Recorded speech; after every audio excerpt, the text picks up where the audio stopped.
बिस्मिल्लाहिर्रहमानिर्रहीम। अस्सलाम वालेकुम माय डियर स्टूडेंट्स। आज नए चैप्टर के साथ, जो कि चैप्टर नंबर 8 है, मैग्नेटिज्म, अंजुम मजीद ख्वाजा आपके सामने हाजिर खिदमत है। डियर स्टूडेंट्स, काफ़ी दिनों से लेक्चर नहीं दे सका, एक शदीद फीवर में मुबतला था। बहरहाल बहुत सारे बच्चों की रिक्वेस्ट आई थ्रू यूट्यूब के सर प्लीज़ ये चैप्टर भी अपलोड कर दें। तो ये जो बच्चे सुन रहे हैं, आई एम श्योर उनमें वो बच्चे भी होंगे जिन्होंने मुझे कमेंट किया। तो बच्चों, this is for you, even I am not feeling well at the moment as well. बहरहाल स्टार्ट करते हैं अपने लेक्चर को। स्टूडेंट्स, मैग्नेटिज्म क्या है, इसको समझने से पहले क्या आप लोगों ने कभी मैग्नेट देखा? ऑब्वियसली हर एक का आंसर होगा यस, जरूर देखा। मैग्नेट एक ऐसी चीज है जो किसी भी लोहे को या किसी भी ऐसी चीज जो आपकी जैसे कंडक्टिंग मटेरियल हो, लेकिन जरूरी नहीं है सारे कंडक्टिंग मटेरियल, कुछ कंडक्टिंग मटेरियल है जिनको मैग्नेट अपनी तरफ खींचता है। बल्कि हम सब बचपन में मैग्नेट के साथ खेलते हुए आए हैं, लेकिन हमने कभी इसकी अफादियत को समझने की कोशिश नहीं की। हमने शायद गौर से नहीं देखा, हमारी बहुत सारी अप्लायंसेस में मैग्नेट यूज हो रहा होता है। इवन हमारे स्पीकर्स को देख लिया जाए, हमारे टेलीविजन को देख लिया जाए, हमारे कंप्यूटर सिस्टम को देख लिया जाए, हर जगह पे मैग्नेट का यूज बड़ा ही बेतरीक तरीके से यूज हो रहा है। इसी तरह इवन बल्कि अगर आप जब इस फिजिक्स को थोड़ा सा एडवांस करके पढ़ना शुरू करेंगे तो आप देखेंगे कि मैग्नेट का यूज इवन इलेक्ट्रिसिटी प्रोड्यूस करने में भी हो रहा है। खैर, इतनी दूर की बातों से पहले हम एक बेसिक चीज से स्टार्ट करते हैं। क्या हमने कभी सोचा कि एक मैग्नेट किसी भी लोहे को अपनी तरफ क्यों खींचता है? यानी अब जो लोहे को जैसे लाएंगे तो वो उसके साथ स्टक क्यों हो जाएगा? ये आयरन पीस है, ये इसके साथ स्टक हो गया। Why did it happen? ऐसा क्यों हुआ? क्यों इसने आयरन को अपनी तरफ खींचा? इसमें वो कौन सी अट्रैक्शन थी जिसने तमाम ऑब्जेक्ट को अपनी तरफ खींचने पे, बहुत सारे ऑब्जेक्ट को, तमाम को नहीं, बहुत सारे ऑब्जेक्ट जो मैग्नेटिक ऑब्जेक्ट्स होते हैं उनको अपनी तरफ खींचने पे मजबूर किए? कोई ना कोई तो मुअम्मा है, ऐसी कोई ना कोई चीज है कि जिस वजह से ये ऑब्जेक्ट्स उसकी तरफ खिंचे हुए आ रहे हैं। डियर स्टूडेंट्स, बिल्कुल ऐसा ही है। आज मैं आपको ये 20th सेंचुरी में ये डिस्कस हुआ था कि ऐसा क्यों होता है, मैग्नेटिज्म क्यों पैदा होती है। तो मैं इनके तमाम इसरार रमूज से कोशिश करूंगा कि हल्का फुल्का सा पर्दा उठाने की कोशिश करूं।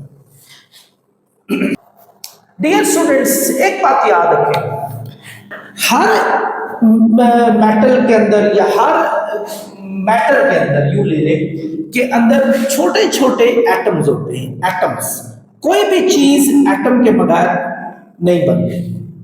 यानी atom, this is the smallest particle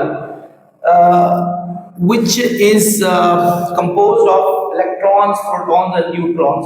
एक छोटा सा पार्टिकल और बेतहाशा एटम से मिलकर जो है वो आपके मेटल्स भी बनते हैं और मटेरियल्स भी बनते हैं। और एक एटम में उसका एक सेंटर पार्ट होता है जिसको न्यूक्लियस कहते हैं, और उसका ऑर्बिटल पार्ट्स होता है जो कि इलेक्ट्रॉन से भरा पड़ा होता है। किससे भरा पड़ा होता है? इलेक्ट्रॉन से। जो उसका सेंटर पार्ट होता है जिसको न्यूक्लियस भी कहते हैं, उन न्यूक्लियस के अंदर, ये न्यूक्लियस की बात कर रहा हूं, प्रोटॉन्स भी होते हैं और न्यूट्रॉन्स भी होते हैं। ये दो चीजें होती हैं। ये हम लोगों ने अपनी बेसिक साइंस में पढ़ा था, 6th और 7th स्टैंडर्ड में, बल्कि अभी तक ही पढ़ते ही आ रहे हैं।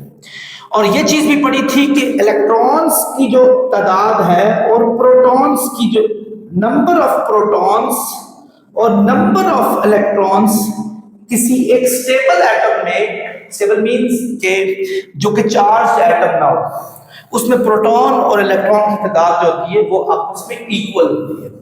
जैसे कार्बन है, 6 प्रोटॉन होंगे और 6 ही इलेक्ट्रॉन होंगे। अब ये इलेक्ट्रॉन क्या कर रहे होते हैं? इन इलेक्ट्रॉन अपने मुख्तलिफ शेल्स में होते हैं, सब शेल्स में होते हैं। ये क्या कर रहे होते हैं? ये उस न्यूक्लियस के गिर्द रिवॉल्व कर रहे होते हैं।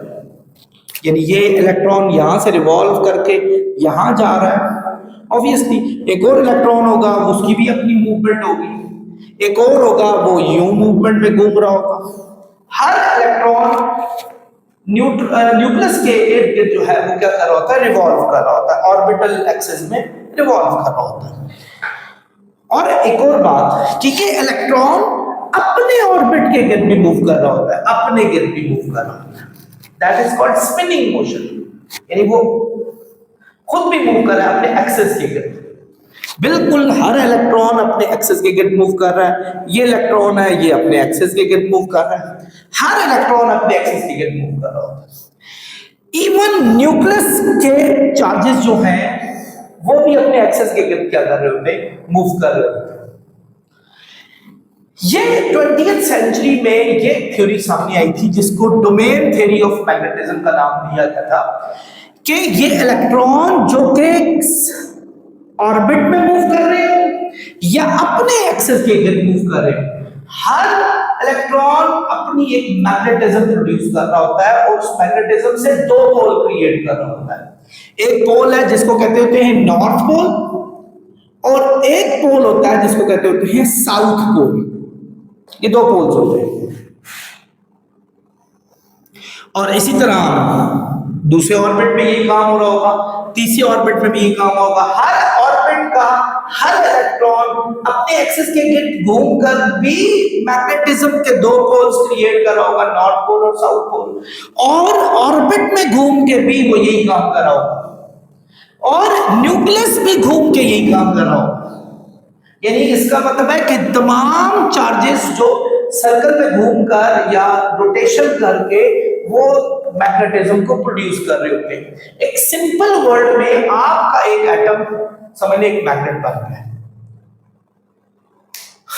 फर्ज करें ये एक एटम है, ये एटम है, ये एक मैग्नेट बन गया जिसका नॉर्थ पोल फर्ज करें यहां है और साउथ पोल यहां बन गया।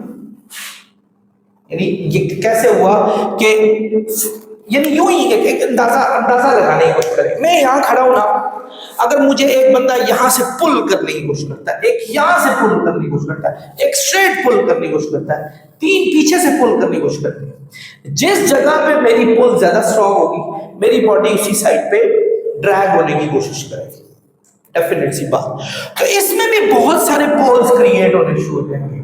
जिस जगह पे पोल्स की इंटेंसिटी एज अ होल बढ़ जाएगी तो आपका एक्चुअल पोल उस साइड पे क्रिएट हो जाएगा, नॉर्थ पोल उस साइड पे क्रिएट हो जाएगा। फर्ज करें अगर ये वाला इलेक्ट्रॉन यहां पोल क्रिएट कर लेता है, ये वाला यहां क्रिएट कर लेता है, ये वाला यहां क्रिएट कर लेता है, एक और है वो वहां क्रिएट कर लेता है, तो इन सब का सम मिलकर एक पोल यहां बना देता है। और इस इवन ये न्यूक्लियस वाला है ये भी यहां क्रिएट कर लेता है।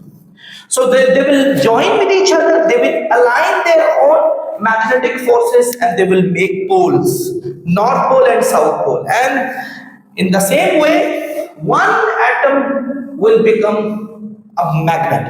एक एटम आपका एक मैग्नेट बन गया और इसी तरह फिर बाकी एटम्स वो भी ऐसे ही करेंगे, वो भी मैग्नेट बनाएंगे और यूं करते करते करते अगर सारे मैग्नेट इन सारे एटम वो सारे एक ही डायरेक्शन में अगर मैग्नेटिज्म प्रोड्यूस करने में कामयाब हो जाते हैं तो इसका मतलब है सबकी नॉर्थ और साउथ पोल की डायरेक्शन एक ही साइड पे अगर हो गई तो वो मिलकर मैग्नेट बना सकते हैं। खैर इस बारे में तो मैं आगे चलूंगा, वो तफसील से बताऊंगा क्योंकि उसमें डोमेन का चक्कर भी होता है। तो इस थ्योरी को कहते होते हैं डोमेन थ्योरी ऑफ मैग्नेटिज्म।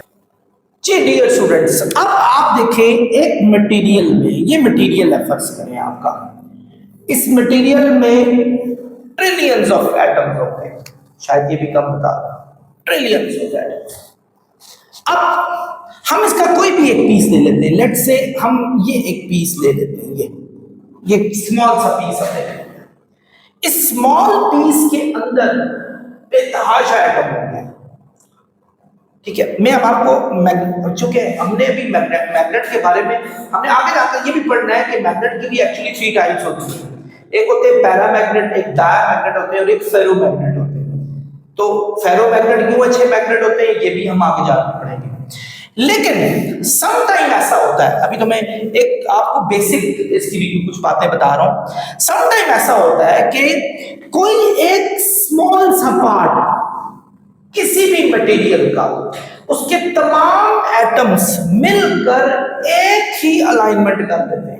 यानी फर्ज करें अगर नॉर्थ साउथ और नॉर्थ की डायरेक्शन ये बनी है, तो इस पूरे रीजन में साउथ नॉर्थ की डायरेक्शन यही बनेगी, यही।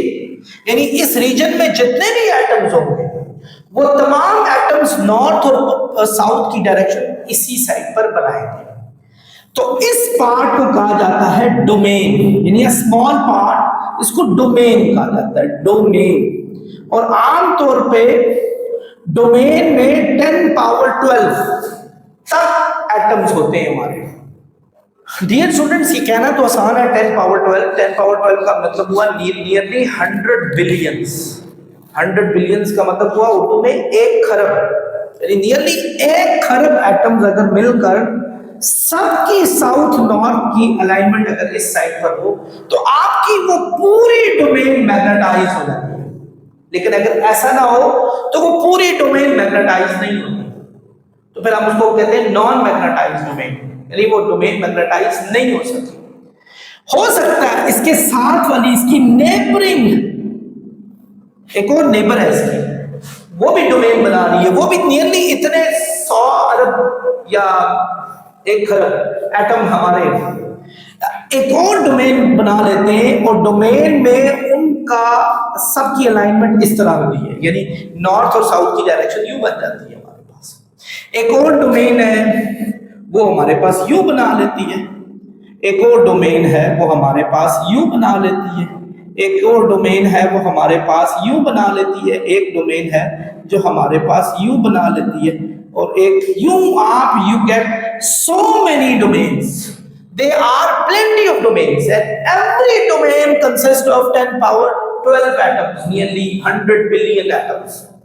They actually create the same pole direction, यानी उनकी एक जैसी pole direction वो create कर देते हैं। अब आपके सामने खुद देखें, इसकी डायरेक्शन यहाँ है, इसकी डायरेक्शन यहाँ है, इसकी डायरेक्शन यहाँ है, इनकी डोमेन तो मैग्नेटाइज हो चुकी है, लेकिन ये एटम मैग्नेटाइज नहीं है। एटम तब तक स्टूडेंट्स मैग्नेटाइज नहीं होता जब तक इनका नॉर्थ और साउथ पोल आपका बैलेंस ना हो जाए, एक ही साइड पर ना हो जाए। यानी एटम आपका मैग्नेट क्या होता है, जिसका एक पोल नॉर्थ होगा और एक साउथ होगा। ऐसा नहीं है कि उसके कुछ एटम्स का नॉर्थ साउथ यहाँ होगा, कुछ का कहाँ होगा, कुछ का कहाँ, never. It will happen when they all got the same direction. ये अभी इसमें बहुत सारी डोमेन बन गई, ये बन गई, ये बन गई, ये बन गई, इसकी ये डायरेक्शन, इसकी ये डायरेक्शन, इसकी ये डायरेक्शन, इसकी ये, इसकी ये, इसकी ये, इसकी ये, और इसकी ये, और इसकी ये। So you got so many domains, and this is unmagnetized.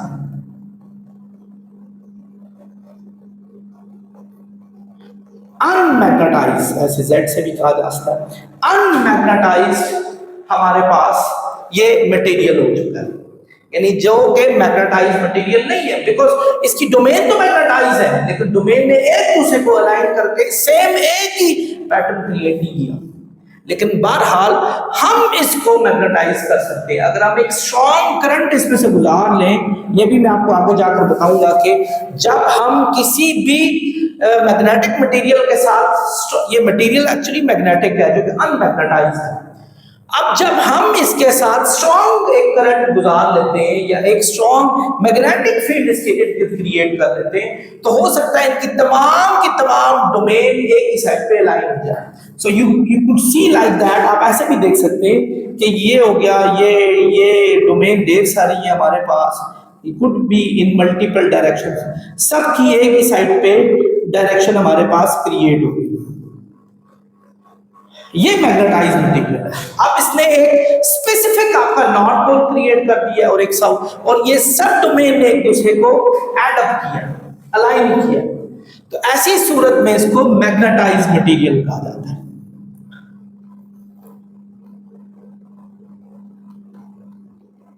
ये मैग्नेटाइज मटेरियल हमारे पास। आई होप स्टूडेंट समझ गए होंगे। एक जनरल समरी देता हूं।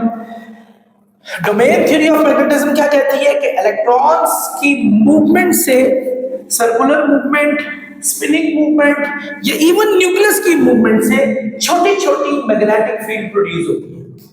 इसका मतलब है एक एटम जो है वो एज अ होल आपका एक मैग्नेट बन सकता है और उसकी एक खास डायरेक्शन होती है।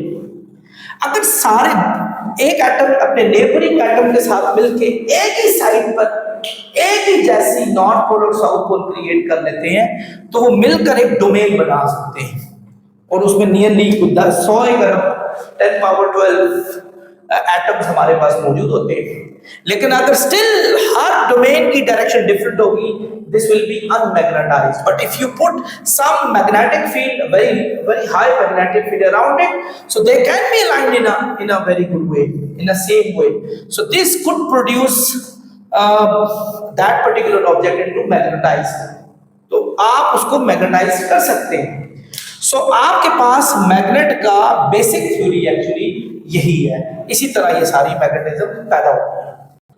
Dear students, forces between magnetic poles के बीच में क्या फोर्सेस आपकी लगती है? ये देखिए, एक मैग्नेट है स्टूडेंट्स। इन मैग्नेट में एक पोल हमने ड्रॉ कर लिया नॉर्थ और दूसरा हमारे पास साउथ पोल। अगर मैं इसके साथ एक और मैग्नेट लगा लेता हूं और यहां नॉर्थ और यहां साउथ हो जाता है।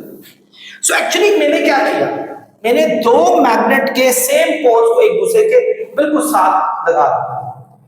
Same poles repel each other, याद रखिएगा, सेम पोल्स एक दूसरे को रिपेल करते हैं।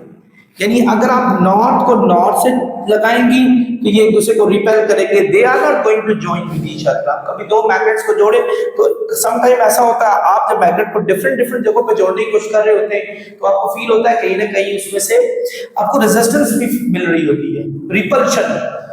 वो क्यों मिल रही होती है? बिकॉज वो दोनों पोल हमारे पास सेम होते हैं। और अगर इसी तरह साउथ को अगर मैं साउथ के साथ जोड़ लेता हूं तो फिर भी मुझे रिपल्शन ही मिलती है। But opposite charges, opposite poles attract each other. जैसे फर्ज करें अगर हमारे पास एक मैग्नेट में ये नॉर्थ है, ये साउथ है हमारे पास, तो नॉर्थ और साउथ एक दूसरे को क्या करेंगे? अट्रैक्ट करेंगे। तो ये एक दूसरे की तरफ अट्रैक्शन में आ जाएंगे। बिल्कुल एक और कर लें, साउथ यहां कर लें, नॉर्थ वहां कर लें। Opposite charges always attract each other. तो ये पोल्स का एक दूसरे के साथ उनका कनेक्शन है कि पोल्स में क्या होता है कि अपोजिट चार्जेस अट्रैक्ट करते हैं और सेम चार्जेस रिपेल करते हैं। Dear students, what is magnetic field? Magnetic field क्या चीज है? स्टूडेंट्स, फील्ड के हवाले से तो बहुत सारी चीजें आपने पढ़ी है। हॉकी फील्ड क्या है? ये हॉकी फील्ड है ना, जिसके ये एक गोल पोस्ट होता है, एक यहाँ गोल पोस्ट होता है और जो प्लेयर होते हैं वो इसके अंदर ही खेल रहे होते हैं। ये लो जी, धनराज पिल्ले बड़े मशहूर एक हॉकी के प्लेयर हुआ करते थे। वो खेलते खेलते यहाँ से बाहर आ गए और यहाँ जाओ तो यहाँ से हमारा गोल कर दिया। क्या उनका गोल एक्सेप्ट होगा?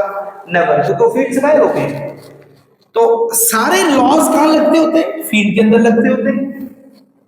शहबाज सीनियर बड़े मशहूर प्लेयर थे, उन्होंने यहां गोल कर दिया और यहीं से आते हुए गोल कर दिया तो उनका गोल माना जाएगा। लेकिन अगर वो भी यहां से करते हैं तो वो गोल को नहीं माना जाएगा। बिल्कुल इस द क्रिकेट फील्ड। क्या कभी ऐसा हुआ कि एक बैट्समैन ने शॉट लगा के फील्ड से बाहर फेंक दी हो, वो फिर भी रन ले रहा हो? नहीं, मैं तो भागता जाऊंगा भाई और फील्डर जाके अंदर बॉल ढूंढ रहा हूँ। नेवर, क्योंकि फील्ड के सारे जो उसके सारे जो रूल्स हैं वो अंदर ही अप्लाई हो रहे होते हैं, बाहर नहीं अप्लाई हो रहे होते। कभी भी ऐसा नहीं देखा कि फील्डर बाहर खड़े होंगे बॉल को पकड़ने के लिए, क्योंकि वहां तो उनका रूल ही नहीं लग रहा होता। वो कैच भी कर लेंगे, वो कैच माना ही नहीं जाएगा। इसी तरह ग्रेविटेशन फील्ड आपने देखी होगी, ग्रेविटेशनल फील्ड। ये हमारी जमीन है ना स्टूडेंट्स, ये उसके गिर्द एक फील्ड होती है, इसको कहते हैं ग्रेविटी की फील्ड।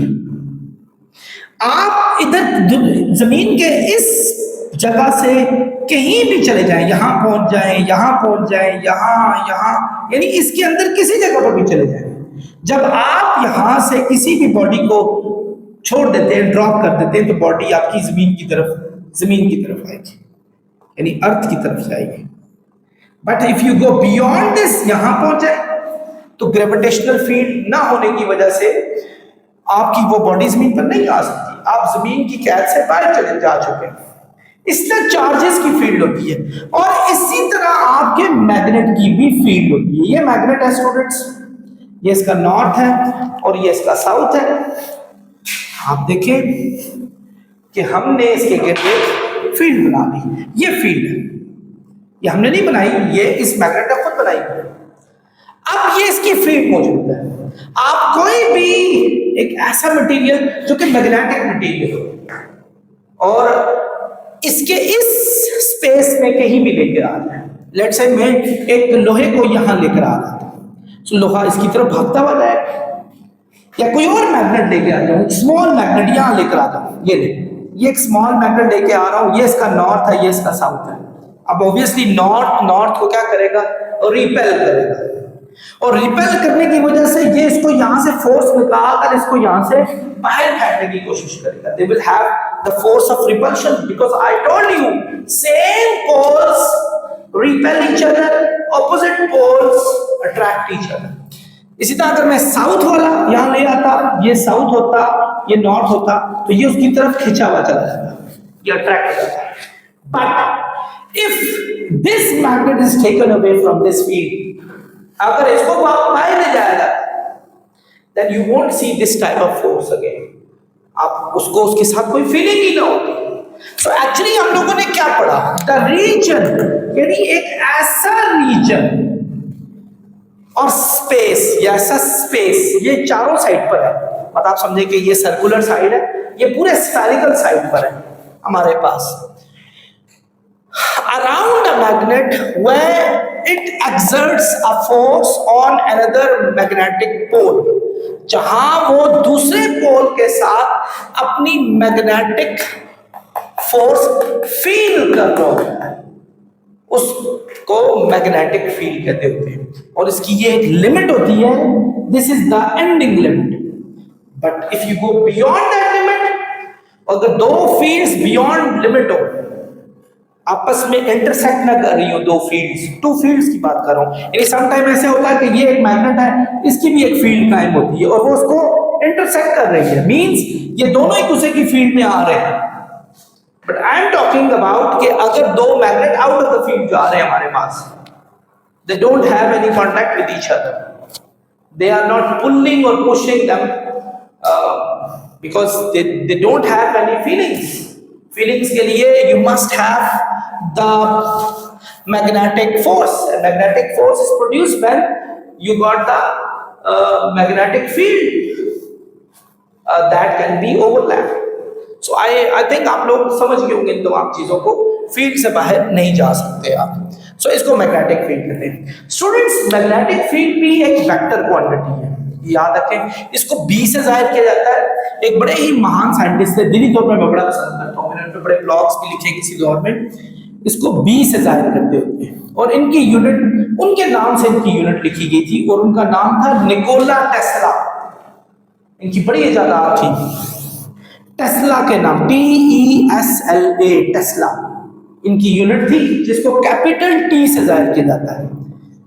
वैसे मैग्नेटिक फील्ड की बहुत सारी और भी यूनिट्स हैं, जैसे मैग्नेटिक फील्ड की एक यूनिट हमारे पास वेबर पर मीटर स्क्वायर भी है, ये भी आप अगली क्लासेस में जाके पढ़ेंगे। इसकी एक यूनिट में न्यूटन पर एम्पियर पर मीटर भी है, ये भी अगली क्लास में जाकर पढ़ेंगे।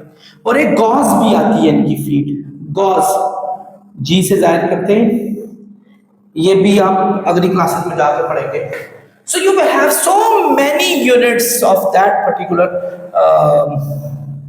big magnetic field, जिसको कैपिटल B से जाहिर किया जाता है। So I hope आप स्टूडेंट्स इन तमाम लेक्चर को अच्छे तरीके से समझ चुके हैं। डियर स्टूडेंट्स, मैग्नेटिक फील्ड की बात हो रही है, मैं देखा था आपकी बुक में छोटा सा एक वायर डली हुई थी और उसके साथ थंब बना हुआ था, चेक कीजिएगा उसको, तो लेकिन उसने उसको तफसील से नहीं लिखा हुआ। मैं चाहूंगा कि मैं आपको बताऊं, मैग्नेटिक फील्ड जरूरी नहीं है कि मैग्नेट में ही पैदा हो, आप किसी भी वायर में, ये लेट्स से ये एक वायर ले लेते हैं, वायर समझते हैं स्टूडेंट्स, तार, ये वायर हमने ले ली, ये, और इस वायर को किसी बैटरी के साथ कनेक्ट कर देते हैं। ये ले बैटरी मैंने कनेक्ट कर दी। याद रखें स्टूडेंट्स, बैटरी का एक जो हमारे पास टर्मिनल होता है वो पॉजिटिव होता है और एक टर्मिनल नेगेटिव होता है। और बैटरी क्या करती है, वो करंट को इसमें से गुजारती है। मैं आपको ये तफसील से नहीं बता रहा, सिंपल बैटरी जो करंट प्रोड्यूस कर रही होती है, बल्कि करंट को किसी भी चीज में से गुजार रही होती है। एक बात याद रखिएगा, उसकी जो करंट की डायरेक्शन होती है वो प्लस से माइनस की तरफ होती है, यानी प्लस से माइनस, यानी पॉजिटिव से नेगेटिव की तरफ होती है। ये डायरेक्शन दी जाती है, इसको आगे जाकर पढ़ेंगे।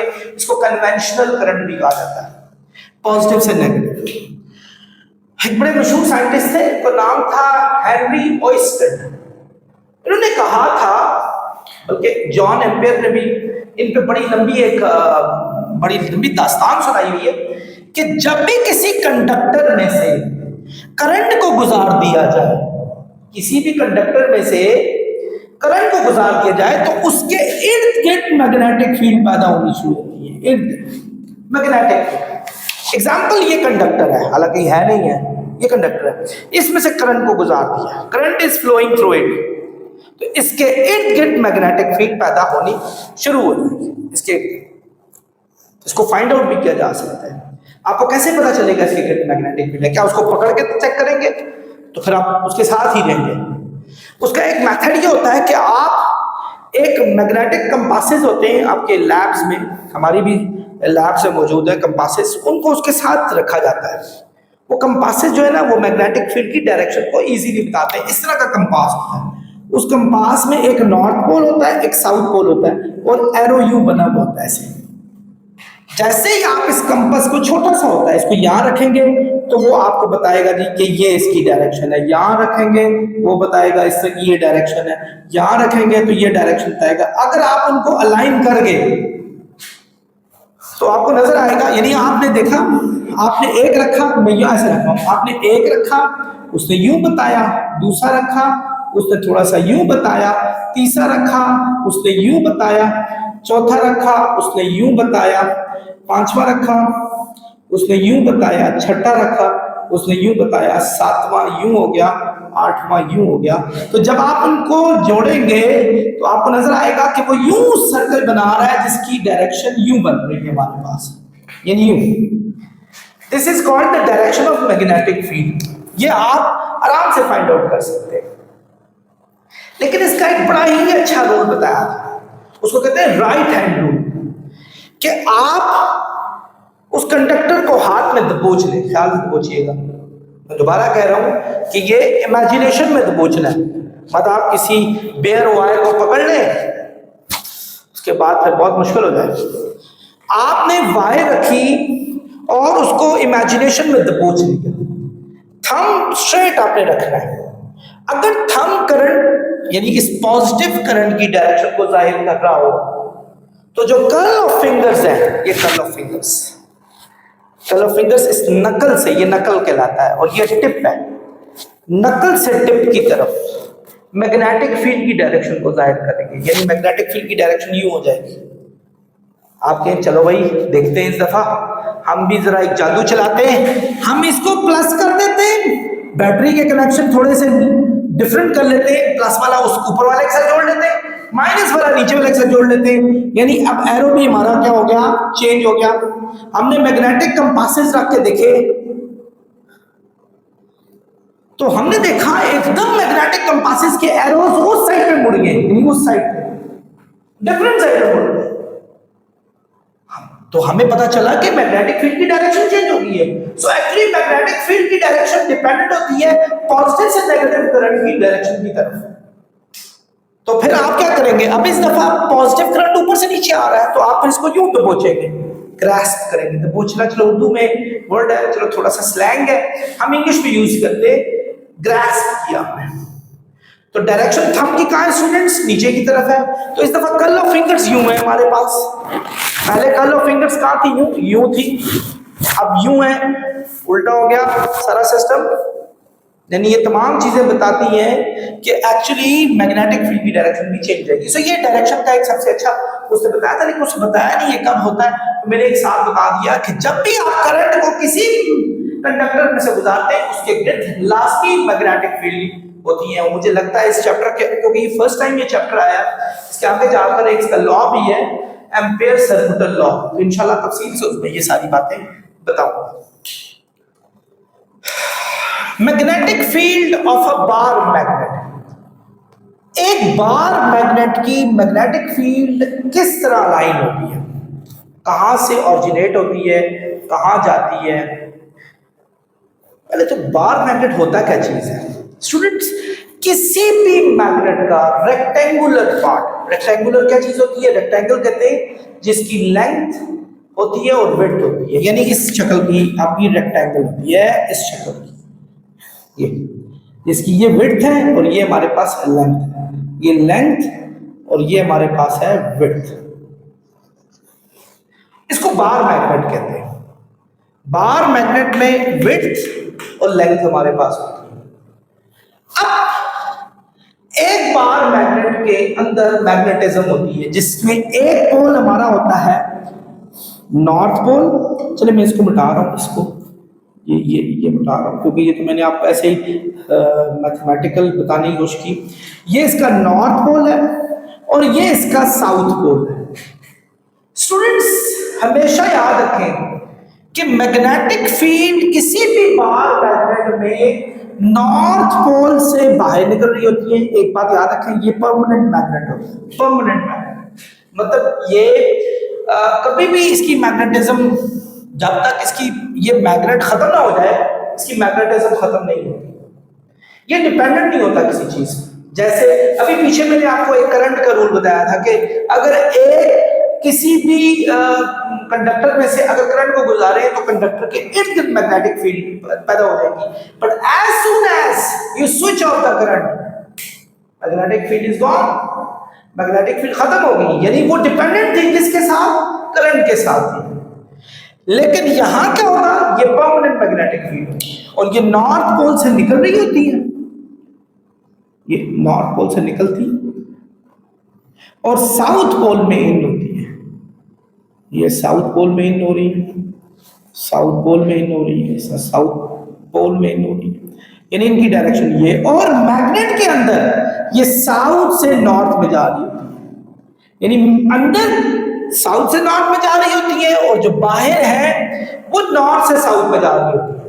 यानी they actually escape out from north and they advances into south, यानी साउथ के अंदर चला जा रही होती है। तो ये इसका मैग्नेटिक फील्ड का पैटर्न होता है।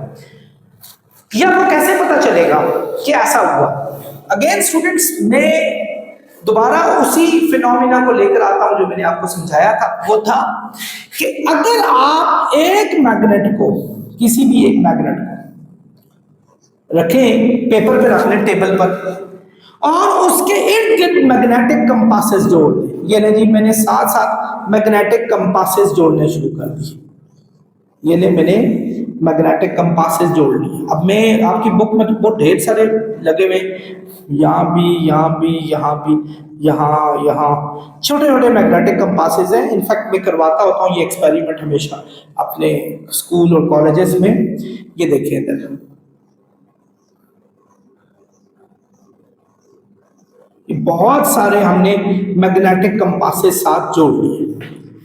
आप जब इनको देखेंगे, इनमें जब आपने यहां जब मैग्नेट कंपास रखा हुआ है, यहां ये नॉर्थ में, आप देखेंगे कि इसमें ऐसे अलाइनमेंट होगी, इनमें ऐसे अलाइनमेंट होगी, फिर अगले वाले में आपको अलाइनमेंट ऐसे नजर आ रही होगी, इसी तरह इसमें ऐसे नजर आ रही होगी, इसमें ऐसे नजर आ रही होगी, इसमें ऐसे, और कुछ में ऐसे, कुछ में ऐसे। यानी अगर आप इनको ज्वाइन करते जाएं तो आप इधर ऐसे नजर आ रही होगी, ऐसे, ये डायरेक्शन उल्टी होती जा रही है इनकी। तो अगर आप इनको अलाइन करते हुए जाएं, आप देखेंगे कि ये यहां से निकल रहे और यहां इन होते जा रहे हैं। मतलब ये मेरे मैग्नेटिक कंपासेस सिर्फ एक लॉकस से आपको समझाने की कोशिश की है, एग्जांपल देने की कोशिश की है, लेकिन हकीकत में जब आप मैग्नेटिक कंपासेस रखेंगे, यू गोना सी कि अगर जब आप उनको ड्रॉ करने की कोशिश करते हैं तो आपको क्लियर नजर आ रहा होता है कि वो यहां से निकल रहे हैं और यहां से इसके अंदर इन हो, वो इसी की मैग्नेटिक फील्ड को बता रहे होते हैं। तो ये तमाम चीजें हमें बता रही होती हैं कि एक्चुअली मैग्नेटिक लाइंस नॉर्थ से निकलती हैं और हमारी साउथ में इन हो रही होती है। इसके लिए लास्ट में आप जो पेज है, page number 190 figure number 8.5, I think मेरे स्टूडेंट्स पीछे से बता रहे हैं, आप गौर से देखें, आपको नजर आ रहे होंगे।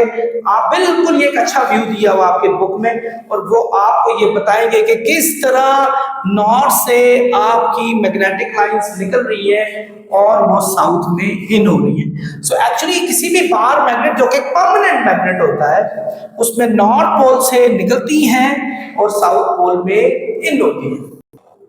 बिल्कुल इसी तरीके से स्टूडेंट्स आप जब मैग्नेट के इर्द गिर्द आयरन फिलिंग्स का जब स्प्रिंकल करते हैं उसको, तो आपको बिल्कुल इसी तरह का पैटर्न वहां भी दिखाई देता है, जो कि ये शो कर रहा होता है एक्चुअली कि the magnetic lines originate from north pole and it goes in south pole and from inside it goes from south to north, ये साउथ से नॉर्थ में जा रही होती है।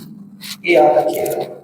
एक बड़ा ऑब्जेक्टिव भी आया था कुछ अर्सा पहले कि the magnetic line, the direction of the magnetic line from south to north, inside of the magnet from south to north is, तो उस पे 4 ऑप्शन दी हुई थी और बच्चे क्योंकि उन्होंने माइंड में रखा हुआ था कि नॉर्थ से निकलती है साउथ में जाती है, उन्होंने ये पढ़ा ही कि इनसाइड में क्या पूछा गया। तो इनसाइड में हमेशा साउथ से नॉर्थ है, लेकिन आउटसाइड में ये नॉर्थ से साउथ। ये बात याद रखिएगा। मूव करते हैं हम नेक्स्ट टॉपिक की तरफ। ठीक है स्टूडेंट्स, अभी आपके सामने एक मैंने पूरा मैप ड्रॉ किया। हमें मैप बताता है मैग्नेटिक फोर्स के बारे में और मैग्नेटिक फील्ड के बारे में। एक्चुअली मैग्नेटिक फील्ड ही मैग्नेटिक फोर्स की डायरेक्शन को बताती है।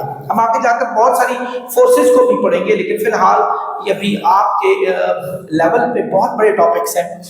लेकिन बहरहाल आपकी ये जो फील्ड है ये बताती है कि एक्चुअली मैग्नेटिक फील्ड की डायरेक्शन क्या होनी चाहिए।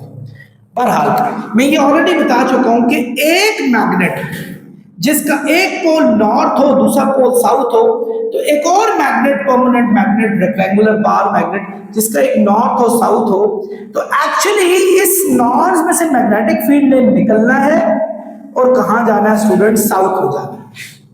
और इधर से भी नॉर्थ से निकलना है और कहां जाना है, उसमें साउथ में जाना है। It can not go in north. तो अब ये दूसरे को तो मिल ही नहीं सकते, ये मिले तब जब नॉर्थ में से मैग्नेटिक फील्ड निकलकर नॉर्थ में जा रही हो।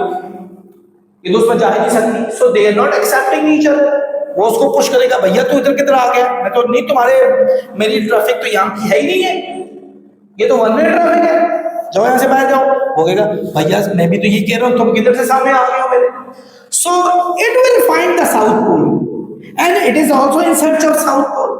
सो नॉर्थ नॉर्थ इकट्ठे ही नहीं हो सकते, बिकॉज जब वो इकट्ठे होंगे वहां से भी फील्ड बाहर निकलेगी, वहां से भी फील्ड बाहर निकलेगी, they will oppose each other. वो एक दूसरे को क्या कर रही होगी, अपोज कर रही होगी, बिकॉज वो उसके अंदर जा ही नहीं सकती।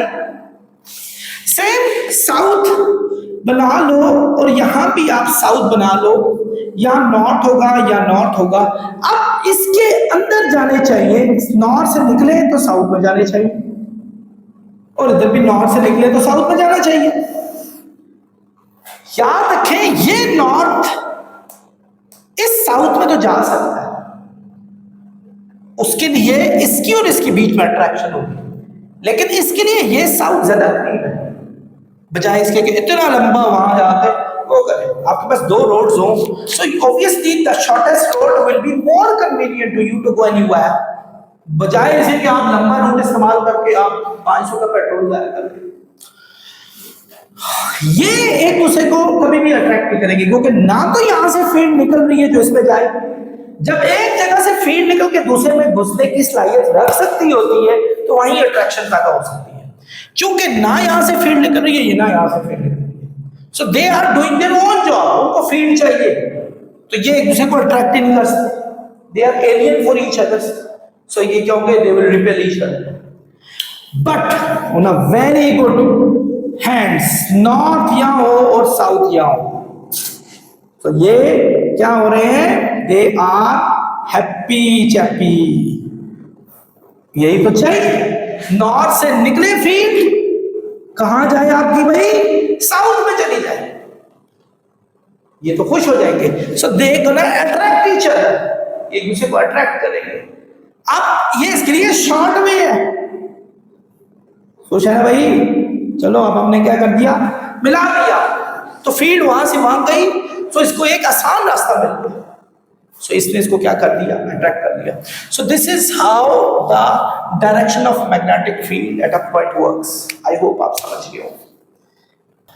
डियर स्टूडेंट्स, टॉपिक क्या है, relative strength of magnetic field. Topic थोड़ा लंबा हो गया, लेकिन मैंने कहा है कि ये 3 ही टॉपिक में इस चैप्टर को मैं खत्म करूंगा, तो अच्छा है आप सारा एक ही गो में सारा समझ लें।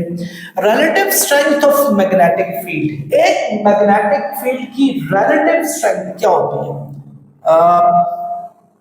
पहले तो फील्ड क्या चीज है ये तो मैं बता चुका हूं। जैसे फर्ज करो हमारे पास एक मैग्नेट है जिसका ये पोल हमारे पास नॉर्थ है, ये साउथ पोल है। स्टूडेंट्स, हम जब फील्ड को ड्रॉ करते हैं, ये फील्ड हम ड्रॉ करते हैं, तो स्टूडेंट्स ये किस तरीके से ड्रॉ की जाती है, ये इस मैग्नेट की मैग्नेटिक स्ट्रेंथ को देकर ड्रॉ की जाती है। अगर तो ये वाकई बड़ा हैवी मैग्नेट है, so we gonna draw so many field lines that would show that the magnetic field is very strong। ठीक है, ये बहुत ज्यादा स्ट्रॉन्ग है। और ये यहां से यहां, इसी तरह यहां भी, यहां भी, यहां भी, यहां भी, जितनी ज्यादा मैग्नेटिक फील्ड लाइंस होंगी, it will show the density of that magnetism, उस मैग्नेटिज्म की वो डेंसिटी बता रही हो। जितनी फील्ड लाइंस कम होंगी वो कम डेंसिटी बताएगी। फील्ड लाइंस को बढ़ाया जा सकता है अगर हम बहुत सारे मैग्नेट्स को पाइल अप करके एक बड़ा मैग्नेट बना लें, तो हर एक की मैग्नेटिक फील्ड को ऐड करके भी हम काम ये कर सकते हैं। लेकिन एक चीज देखें, फर्ज करें आप इस मैग्नेट से 1 सेंटीमीटर दूर गए, ये यहां बड़ी स्ट्रांग है, देखें कितनी स्ट्रांग है आपकी लाइनें, क्लोज है, ये क्लोज है, ये क्लोज है, तो इस जगह पर अच्छी खासी मैग्नेटिक फील्ड है। तो आप कहेंगे इधर रिलेटिव स्ट्रेंथ बहुत ज्यादा है, यकीन नहीं आता। एक लोहे का टुकड़ा पकड़े और यहां जाके रखें, ये फौरन पकड़ लेगा। आप इवन कोशिश भी करें ना, भैया मैंने जोड़ना नहीं है, वो फिर भी कहेगा भैया तो कितना स्ट्रॉन्ग है, मैं देख जाता हूं स्ट्रेंथ क्या होती है। तो जितनी क्लोज लाइनें होती हैं स्ट्रेंथ ज्यादा होती है। आप थोड़ा और 1 सेंटीमीटर दूर चले जाए, देखें अब इनमें काफी डिस्टेंस आ गया, देखिए कितना बड़ा डिस्टेंस, कितना बड़ा डिस्टेंस। जितना डिस्टेंस होगा इसका मतलब मैग्नेटिक फील्ड स्ट्रांग नहीं है। आप उठाया मैग्नेट यहां लाए, अब आप उसके साथ खेलते हैं, भैया बड़ा तेज हो रहा था, अब तो पकड़ के देखा, सॉरी सर अब मेरी मैग्नेटिक फील्ड स्लो हो गई है। आप कहा तेरे साथ एक और गेम करता हूं, 1 सेंटीमीटर और दूर चले गए, अब देखिए कितना गैप बड़ा हो गया इनके बीच में, यानी और ये वीक हो जाएंगे। 1 सेंटीमीटर और दूर चले जाए और वीक होती जा रही है। So greater is the gap between the magnetic lines, less is the relative strength, but smaller is the gap, more is the strength। जितना गैप छोटा होगा स्ट्रेंथ ज्यादा होगी। आप जब दो मैग्नेट्स को एक दूसरे के साथ स्टूडेंट्स जोड़ते हैं ना, फर्ज करें एक का नॉर्थ है और एक का साउथ है, और यहां नॉर्थ और साउथ है, तो इसने यहां से निकलना होता है, इसने भी यहां से निकलना होता है। ऑब्वियसली नॉर्थ के अंदर तो नहीं जा सकता, तो नतीजा इनके बीच में इतनी ज्यादा फील्ड लाइन स्ट्रॉन्ग नहीं होती, क्योंकि बहुत सारी फील्ड रिस्ट्रिक्ट हो जाती है निकलने के लिए। तो नतीजा इनके बीच में जो फील्ड लाइन होगी वो बहुत कम तादाद होगी, क्योंकि बताएंगे कि रिलेटिव स्ट्रेंथ हमारी बहुत कम है, क्योंकि फील्ड लाइंस क्लोजर नहीं है, फार अपार्ट है। यानी मैं थोड़ा सा अच्छे तरीके से ड्रॉ करके बताता हूँ। ये नॉर्थ है, ये साउथ है, ये इनमें से लाइनें गुजर रही हैं, ये देखिए इसमें से भी गुजर रही हैं, कोई भी नहीं, they are not even joining each other, ये एक दूसरे से मुंह फेर के जा रही हैं, और इनके बीच में बड़ा वाज़ेह किस्म का गैप है। बट अगर आप इसी नॉर्थ पोल को इस एक और साउथ पोल के साथ जोड़ लेते हैं, तो ये तो एक आइडियल हैप्पी चैप्पी मोमेंट हो गया। कि नॉर्थ से वो निकले और साउथ में जाएं, you gonna see very close gap between them. So means a very good density at that point, means you got relative strength at high peak, in fact at highest peak. You won't have this type of feed anywhere. दोनों की add हो गई है actually, क्योंकि दोनों एक ही direction के लिए है, कोई डायरेक्शन रिस्ट्रिक्ट नहीं हो रही. इसने यहीं से निकलना था और इसने यहीं जाना था. आप देखें ये तो निकल रही है, इधर से भी आ रही है, वो भी इसमें जा रही है. सो साउथ में जाने वालों का रास्ता ज्यादा लग गया. आई होप आप मेरी बातों को समझ गए होंगे. तो जब हम दो डिफरेंट पोल्स जोड़ते हैं, हमारी रिलेटिव स्ट्रेंथ बढ़ जाती है बिकॉज गैप नैरो हो जाता है. बट जब हम डिफरेंट पोल सेम पोल जोड़ते हैं, गैप बढ़ जाता है और रिलेटिव स्ट्रेंथ पुअर हो जाती है.